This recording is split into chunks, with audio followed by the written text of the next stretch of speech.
नमस्कार। बीते काफी समय से लगातार डॉक्टर अंबेडकर की प्रतिमा को लेकर के ग्वालियर हाई कोर्ट में वकीलों के मध्य में गतिरोध बना हुआ है और ये एक कह सकते हैं बहुत ही बड़ा इशू बन चुका है और लगभग एक पक्ष पूरी तरीके से विरोध करने पर उतारू है और कह रहे हैं कि किसी भी स्थिति में डॉक्टर अंबेडकर की प्रतिमा को नहीं लगने देंगे। वहीं जो समर्थक पक्ष हैं उनके अपने तर्क हैं, दावे हैं और वो कह रहे हैं कि हर हालत में अंबेडकर की प्रतिमा लगेगी। और इस वक्त हमारे साथ मौजूद हैं एडवोकेट विश्वजीत रतोनिया, जो कि समर्थन कर रहे हैं बढ़ चढ़ करके डॉक्टर भीमराव अंबेडकर की प्रतिमा को लेकर के। इनसे ही हम जानेंगे क्या पूरा विवाद है और कैसे इस विवाद की शुरुआत हुई थी। इसको थोड़ा संक्षेप में हमारे दर्शकों को बताइए। देखिए, फरवरी माह में हम लोगों ने ज्ञापन दिया था माननीय चीफ जस्टिस महोदय को।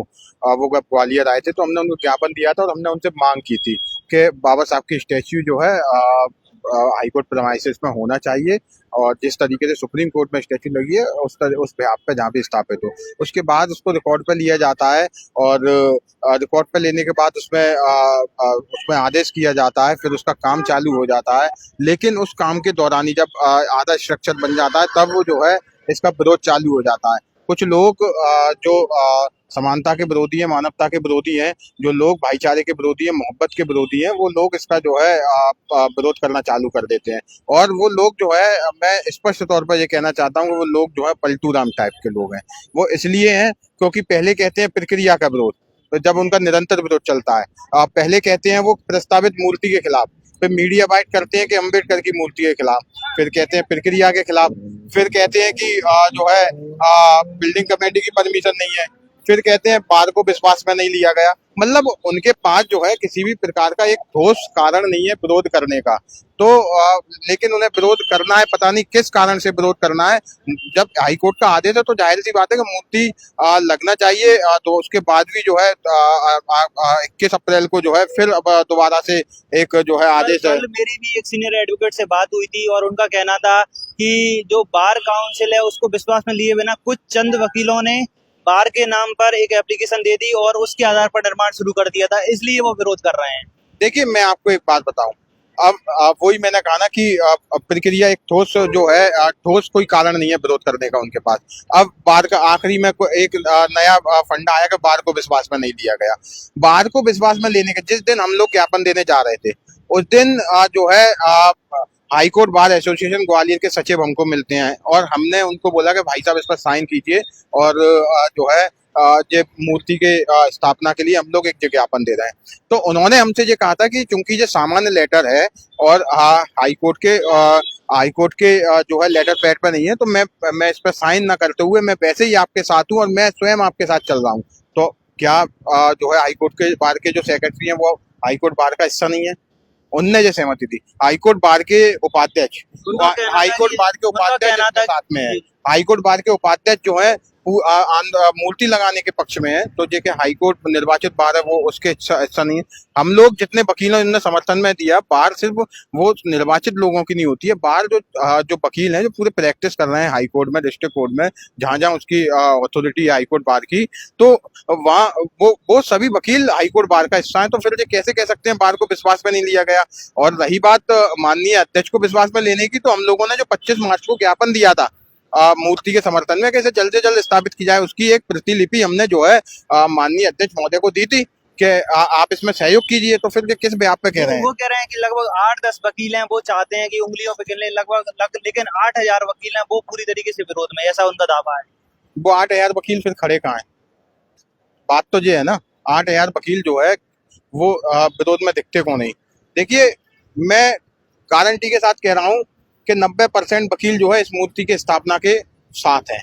और मैं इस बात को भी जो है पूरी जिम्मेदारी से कह रहा हूँ कि एक जाति का व्यक्ति, एक समुदाय का व्यक्ति साथ में नहीं है, हर समुदाय के, हर जाति के व्यक्ति साथ में है। आप उस लेटर को पढ़िएगा, उसमें जो है हर जाति के, हर समुदाय के, हर धर्म के व्यक्ति के सिग्नेचर मिल जाएंगे, जो पहली बार जब ज्ञापन दिया गया था मूर्ति के लिए। आप उस 25 मार्च वाले हमारे लेटर को पढ़िएगा जो हमने मूर्ति जल्द स्थापना के लिए दिया था, उसमें हर जाति, हर धर्म के लोगों के मिल जाएंगे। सभी लोग जो है सभी लोग जो बाबा साहब की विचारधारा को मानने वाले लोग हैं, चाहे वो किसी भी जाति और धर्म के हों, सब हमारे साथ हैं। उनका एक और तर्क है कि कहीं ना कहीं कि जो अंबेडकर की प्रतिमा स्थापित हो रही है, इससे जातिगत वैमनस्यता फैलेगी, इस तरह की बात भी होना चाहिए, जातिवाद फैलेगा एक तरीके की ये देखिए बात है। मैं एक बात पूछना चाहता हूँ। क्या अंबेडकर का नाम लेने से, क्या बाबा साहब की मूर्ति स्थापित होने से जातिगत वैमनस्यता कैसे फैल सकती है? बाबा साहब जाति का नाम है क्या? बाबा साहब एक जाति और एक धर्म के नहीं है। बाबा साहब इस देश की राष्ट्रीय धरोहर का विषय है, इस दुनिया की विश्व रत्न के तौर पर जाने जाते हैं।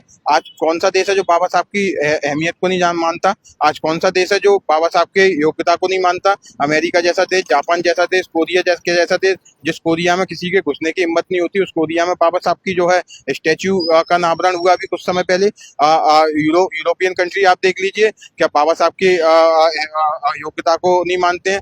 तो ये जो है ना, ये एक मनगढ़ंत कहानी रचाई जा रही है। बाबा साहब अगर एक जाति के होते, बाबा साहब के नाम से, उनकी स्टैच्यू से अगर जो है बेमनस्ता फैल रही होती, जातिवाद फैल रहा होता, तो बाबा साहब हिंदू कोड बिल लेके आए थे। ये देखना चाहिए, वो अकेली दलित महिलाओं के लिए नहीं था, वो अकेली पिछड़ी महिलाओं के लिए नहीं था, या मुसलमान महिलाओं के लिए, या आदिवासी महिलाओं के लिए, वो इस देश की आधी आबादी संपूर्ण महिलाओं के लिए था। तो बाबा साहब को आप कैसे कह सकते हैं? बाबा साहब जब केंद्रीय मंत्री थे, तो बाबा साहब ने जो है 12 घंटे से 8 घंटे का कानून बनाया काम करने का। तो आप कैसे कह सकते हैं वो जातिगत बेमनस्यता बढ़ेगी? बाबा साहब जब केंद्रीय मंत्री थे, तो बाबा साहब ने जो है कानून बनाया मात्रा अवकाश का, वो अकेली एक समुदाय, एक जाति की महिलाओं के लिए नहीं था। तो ये किस आधार पर कह रहे हैं? एक दावा और किया जा रहा है उनकी तरफ से कि संविधान निर्माता के तौर पर उनकी मूर्ति स्थापित करने की बात चल कही, तो लेकिन वो ये कह रहे हैं कि संविधान निर्माता वो नहीं है, कि BN राव थे, इस तरह का दावा भी किया जा रहा है। देखिए, पूरी दुनिया जानती है, पूरा देश जानता है, ठीक है, तमाम सारी संवैधानिक बहसें हैं, पूरा एक मोटी किताब है संवैधानिक बहसों की, उनको पढ़ने की जरूरत है।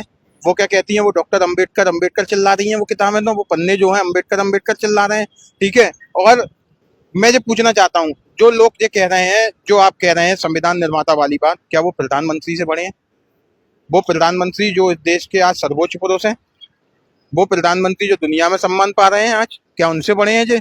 वो प्रधानमंत्री जब संसद में ये कह रहे हैं कि मुझे बाबा साहब के संघर्ष और उनके बनाए हुए संविधान से प्रधानमंत्री बनाऊं तीसरी बार, तो वो क्या ये लोग क्या प्रधानमंत्री से बड़े हैं?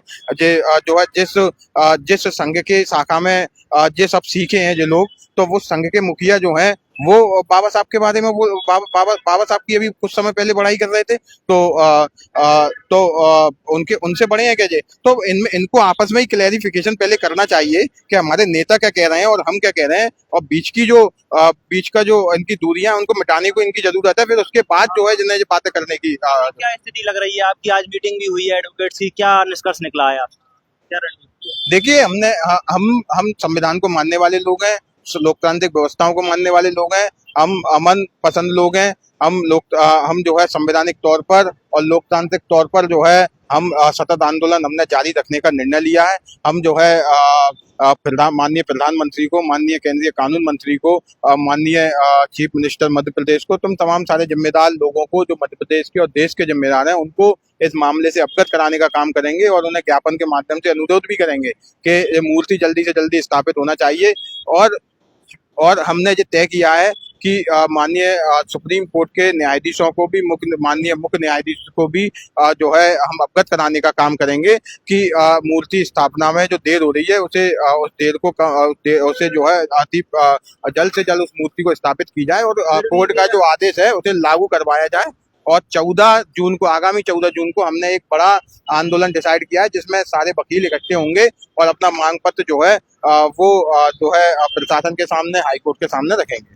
फिर भी एक और मूलभूत वही प्रश्न है कि आखिर मूर्ति को क्यों स्थापित करना चाहते हैं ग्वालियर हाईकोर्ट परिसर में? देखिए, मैं एक बात आपसे कहना चाहता हूँ, जिस देश में तमाम सारी विविधताएं रही हो, असमानता रही हो, भेदभाव रहा हो, जहाँ लोग शिक्षा से वंचित हों, स्वास्थ्य से वंचित हों, जिस देश में लोगों को झाड़ू बांध के चलने के लिए मजबूर किया जाए, जूते सर पे रख के चलने के लिए मजबूर किया जाए, उस देश में एक महापुरुष जन्मा, उसका नाम था डॉक्टर अंबेडकर, जिसने ये सारे भेदभाव मिटाने के लिए संघर्ष किया, अपनी औलादें कुर्बान कर दी। वो इस देश का कानून मंत्री बना, वो इस देश का संविधान निर्माता बना, उसने इतने बड़े बड़े काम कर दिए। जिस देश में पानी पीने का अधिकार नहीं था, उन लोगों के लिए उनने उद्धार के लिए काम कर दिया। ये आप सबको ये पता होना चाहिए कि डॉक्टर अंबेडकर अगर चाहते तो 1 लाख की नौकरी विदेश में जाके कर सकते थे, लेकिन उन्होंने अपनी औलादें कुर्बान की और अपने लोगों के लिए संघर्ष करने का काम किया, तो उस व्यक्ति की मूर्ति नहीं लगेगी तो क्या किसकी लगेगी? अमेरिका के अंदर निचली अदालत से लेके ऊपरी अदालत तक वहां के संविधान निर्माता की फोटो या स्टैच्यू लगी हुई है उन न्यायालयों में। वो अमेरिका जो हमारा खास दोस्त है, हमारे प्रधानमंत्री बोलते हैं, हमारे ब्यूरोक्रेसी बोलती है, जिस अमेरिका से हमारे अच्छे संबंध है, तो क्या हम उस अमेरिका से कुछ नहीं सीख सकते? तो हमारे संविधान निर्माता की नहीं लग सकती? चलो संविधान निर्माता पे जब बात कर रहे हैं, पहले देश के कानून मंत्री हैं वो, और वो इस देश का वो नाम है जिन्होंने इस देश के लिए इस देश के हक और अधिकार का नाम डॉक्टर अंबेडकर है, संघर्ष का नाम डॉक्टर अंबेडकर है, और गरीब वंचित मजदूर किसानों के लिए लड़ने वाला अगर कोई नाम है तो वो डॉक्टर अंबेडकर है, महिलाओं के लिए लड़ने वाला कोई है तो वो डॉक्टर अंबेडकर है। तो उसकी मूर्ति नहीं लगेगी तो फिर किसकी लगेगी? और निश्चित ही मैं ये गारंटी दे रहा हूँ कि जब डॉक्टर अंबेडकर की मूर्ति जहाँ स्थापित हो जाएगी, तो जब गरीब वंचित मजदूर किसानों के लड़के वकालत करने जो कोर्ट में जा रहे हैं, तो वो जब जाएंगे तो बाबा साहब पे जब नमन करके जाएंगे तो उनके अंदर एक अलग ही हौसला होगा कि अलग ही प्रकार से और अपने बिल्कुल कॉन्फिडेंस में वहां पैरवी करेंगे बोर्ड पर जाके, और न्याय की बात वहां और अच्छे तरीके से कर सकते हैं ताकि सामाजिक और आर्थिक राजनीतिक न्याय जो है स्थापित हो सके। तो मेरा मानना यह है कि बाबा साहब के लिए ये छोटी छोटी चीजें विरोध करने की कोई मायने नहीं रखती है। बाबा साहब एक हृदय हृदय हृदय विशाल व्यक्ति है बाबा साहब, तो उनको जो है बाबा साहब को तो सबको आगे आके जो है उनकी मूर्ति स्थापित करना चाहिए। और मैं आपके सामने आपके माध्यम से एक निवेदन और करना चाहता हूँ जो लोग विरोध कर रहे हैं। माननीय अध्यक्ष हाईकोर्ट बार एसोसिएशन ग्वालियर और माननीय पूर्व अध्यक्ष हाईकोर्ट बार एसोसिएशन ग्वालियर एवं तमाम वो लोग जो विरोध कर रहे हैं कि आइए इस नेक काम में हम साथ मिलकर इस मूर्ति को स्थापित करते हैं और माननीय अध्यक्ष के नेतृत्व में और माननीय पूर्व अध्यक्ष के नेतृत्व में बाबा साहब की मूर्ति स्थापित करवाने का काम करते हैं। हम आपको आमंत्रित कर रहे हैं। बिल्कुल, आप देख सकते हैं विश्वजीत रतौनिया काफी भावनात्मक रूप से जुड़े हुए हैं डॉक्टर अम्बेडकर के साथ में, और मांग भी कर रहे हैं कि शांतिपूर्वक और प्रेम पूर्वक तरीके से मूर्ति की स्थापना होनी चाहिए। फिलहाल पूरे इस घटनाक्रम के बारे में आपका जो भी सोचना, अपनी राय जरूर लिखें और बने रहें हमारे साथ ऐसे ही अपडेट्स के लिए।